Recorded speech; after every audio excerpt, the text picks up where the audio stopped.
What's up, guys? I'm Fabio Salas, and welcome to the Living Mad channel, where we talk all about the American dream. So today, I want to talk to you about life after divorce.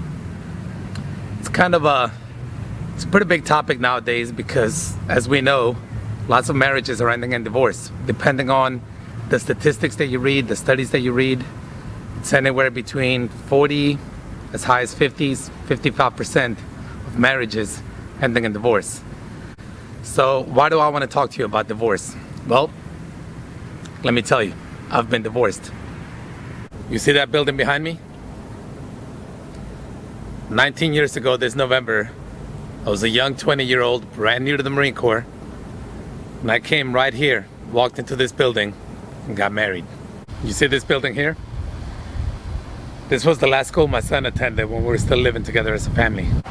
And lastly, this building behind me is the last place where my ex, my son, and I all lived together as a family.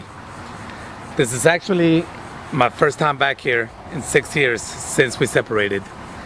This is Pensacola, Florida. Right now I live in Illinois. As some of you might know, I'm in the military.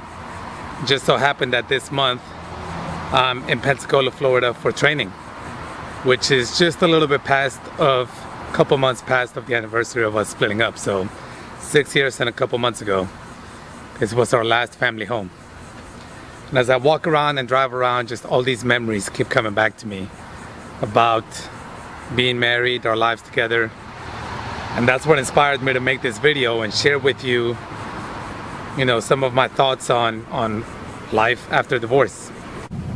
So, if you've watched enough of my videos, the one thing that I hope you understand, or that you come to get a sense of from my videos, is, first of all, I'm talking about the American dream, but the American dream is not perfect, and you need to understand that. We a lot of times we have this picture that the American dream is, we grow up, we get the perfect job that makes us happy, pays us six-figure salary, we get married, we stay married till we're old, and basically till death do us part. We have the kids are good in school, they go to great schools, grow up, go to college. You get the picture. We have this idea of what the American dream is. But real life's not like that. Real life is messy, and it will kick you hard when you least expect it, and it will knock you down when you least expect it. But part of living the American dream is being able to get back up, to rise up from the ashes when everything's trying to hold you down. That's part of the American dream. It's not always going to be easy. And divorce is one of those things that none of us ever aspire for. None of us ever think, when I grow up, I want to get married and get divorced 5 times. I seriously doubt that's anybody's goal. I know it certainly wasn't my goal. So please do understand that when I talk about the American dream, I'm not saying if you're a divorcee, you're not living the American dream. If your kids aren't with you, you're not living the American dream. If you're not making 60 grand a year or more, you're not living the American dream, because that's not what it's about. The American dream is very different for every single person out there. It's different for me, as I'm sure it's going to be different for all of you watching. So, that said, how do we live the American dream after divorce? There's a million things that I wish I could tell you, but I want to try to keep this video short.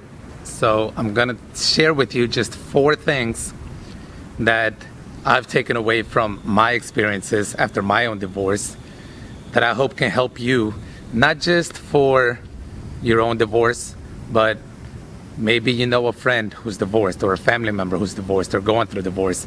So I think this is something that's beneficial for everybody out there. So the first thing is, when you're going through divorce, you should seek help.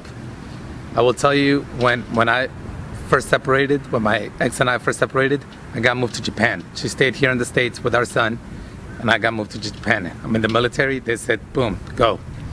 And that was very hard, having my son away from me, my ex. It was basically like my whole life changed in the blink of an eye. And there were times where things just felt so overwhelming, just so hard. I felt so alone, so desperate, that I would sit in my room, sit on my couch, and just cry. And that's not something I generally share with people, but I tell you because I want you to understand that that's how real things get. That's how hard things get. And I'm not somebody who generally cries. It's not part of my culture. being a Marine, it's definitely not, something Marines do. So it felt unnatural, but it was necessary. And I had to go through that, and it helped me process those emotions. But I knew that I needed to seek help. So another thing that I did is I spoke to a counselor. We had a counselor on base who helped people dealing with family issues. And I would go talk to her once a week. I did that for, I think, about 6 months or so. And she would give me advice and tips on things, and I would just vent to her about, called my son yesterday and he wouldn't answer, whatever the case may be. I also made a couple friends that I'm still friends with today that were huge help to me at that time, that I was able to confide in. And the great thing about having good friends is that they're not going to judge you. They're going to listen, and they're going to give you advice when you need it and just basically help you through those tough times. So for me, that was huge. The friends that I had and the counselor, and just basically getting to a point where I understood I can't do this alone.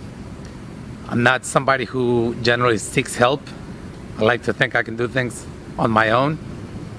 But I had to accept this is not one of those times. I need help. I need somebody to help me get through this tough time. So that's the first thing I want you to remember is sometimes you got to seek help. The second thing that I'll tell you that helped me get through tough times is find something that makes you happy. So for me, while I was in Japan, I got into scuba diving. I had never done scuba diving before. I got into woodworking. I had done woodworking before, but never as much. I rode my motorcycle a lot. I've always been into riding motorcycles, but I was doing it a lot there. Exercising was a very regular part of my routine, riding bicycles and running all over the island. So there was a lot of things that I got into that I used to try to fill up my free time. So I would have less time sitting at home, feeling alone, feeling depressed.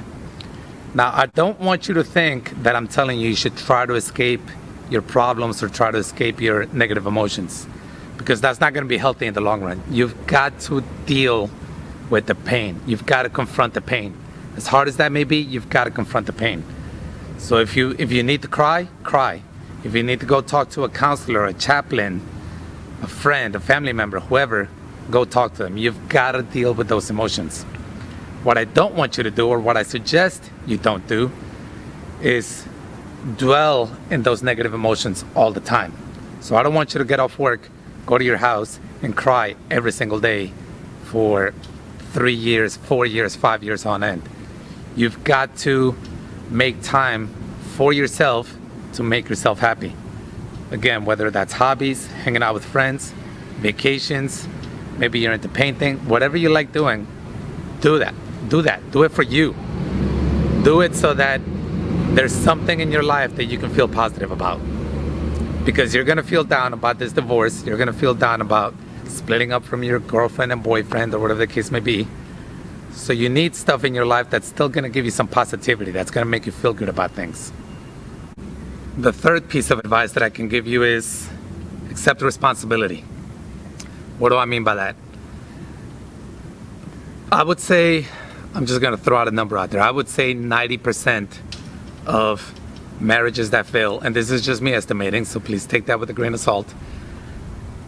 Most marriages that end in divorce have fault on both sides. Now listen to me here for a second. There may be a marriage that ends in divorce because the wife cheated on the husband, or the husband cheated on the wife. Or maybe they end in divorce because one of them loses their job and that causes marital issues, whatever the case may be. More often than not, there's going to be enough blame to go around for both of them. And that's something that I say because if you're divorced, or if you've separated from boyfriend, girlfriend, and you've been together for a long time, I think it's important that you take some time to just figure out how the relationship went and why it ended. Because I venture to say that more often than not, you're gonna find something that maybe you could have done different to help make things better. Now, I'm not saying that every relationship can be saved. What I am saying is, as I look back on my marriage and I think about getting married in the future, I know that I was not always the perfect husband. I was not always the most loving. I was not always the most understanding. And those are things that I've had to think about as I try to process this information and try to figure out how can I do this better next time so that it doesn't end in divorce. So for example, making sure I pick the right person, making sure that our goals and values are aligned, making sure that our communication is in order so we don't argue about things we shouldn't argue about, making sure we think about money the same way so that money doesn't become an issue between us. A million other things that I've thought about for myself, and it's going to be different for you. But the point is, you've got to think about that. What can you do to make your next relationship better? Because too many people get divorced once, get married again, get divorced twice, get married again, get divorced a third time. Statistically speaking, there's a lot of studies out there, so you can look this up for yourself. Statistically speaking, second and follow-on marriages are more likely to end in divorce than the first marriage. And that's not good odds. And I'll tell you, for me, I haven't been divorced once. I do want to get married again. I do not want to be a second-time divorcee. So because of that, I've got to take some stock on my past situation and try to figure out, is there something that I could have done better? And is there something that I can try to do better in the future to help ensure that I don't end up in divorce again? It goes right back to the beginning, to making sure before I get married, I choose the right person. But once I make that commitment, what can I do to make sure that everything we talked about at the beginning when we said I do stays true all the way through? So you've got to accept responsibility. Now I get it. Some of you might be stuck in relationships that are either physically abusive, emotionally abusive, and you can't control if somebody's beating you. What you can control is leaving that person so they don't continue beating you or emotionally abusing you. So, my words may be a little bit out of context for those situations.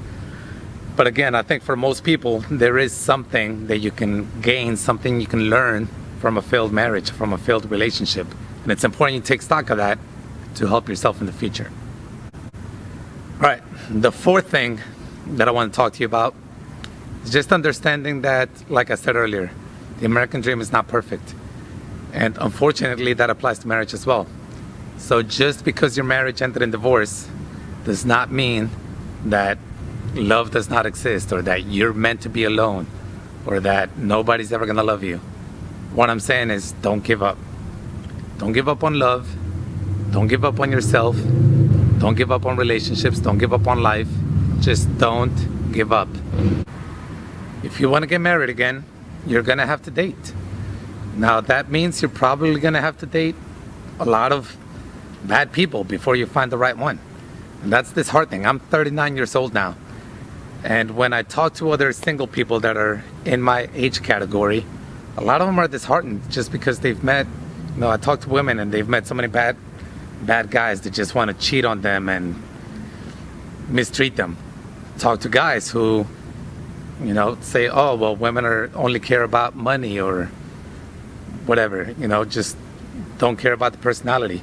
And they just get this defeated personality that love just isn't a real thing, or it can't happen at my age. But that's the thing, you got to keep trying. You can't give up. Just because your first marriage failed doesn't mean that the second one's going to fail, unless you go into it with the mentality that it is going to fail. And that's something that I'm still dealing with. So as I'm sitting here talking to you all about all this stuff, it's not, like I said at the beginning, it's not easy. It's been 6 years since my ex and I separated. 6 years this summer. And I'm still trying to figure things out. I'm still trying to figure out what kind of person I want to be in my future marriage. I'm not trying to paint the picture that it's all perfect and, in a year or two you'll be fine. You're never going to be fine. You're never going to be the same. But just because you're never the same, just because you're never this picture perfect 100% whole person, does not mean that you can't be happy again. I feel like I'm happy again. Do I have hard times? Still, yes. There are still times where I sit back and think about what it was like when I was married and what it was like when I had my son with me. Every time my son comes and stays with me, I long for having him with me all the time. When I have to go drop him off at his mom's house, I I get moments of depression. I get moments where I want to cry. So it's not easy. It's not something that's gonna get easy ever. But it does get easier. It doesn't get easy, but it does get easier. So just don't give up.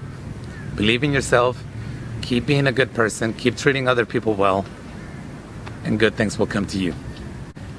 All right, guys, that's it for me today. Hopefully you got something out of this. This video was a little bit more personal than I would say all of my previous videos. And that's because as I think about the content that I want to put out, I know that I want to share with you my life experiences, because I feel like that is the best way for me to convey my thoughts and opinions. And again, my experiences, my opinions are not the end all be all. Please don't think that I'm saying you have to live the way that I'm living. I'm just sharing with you what I think based on my own life experiences, in the hopes that you get something out of it, so that you too can live your version of the American dream. All right, guys, if you like this content, if you want to see more, hit that like button so the world knows that it's good. Hit that subscribe button. There's a little bell right next to it. You hit that little bell, you'll be notified every time I upload a video. Keep living mad, and I'll see you in the next video.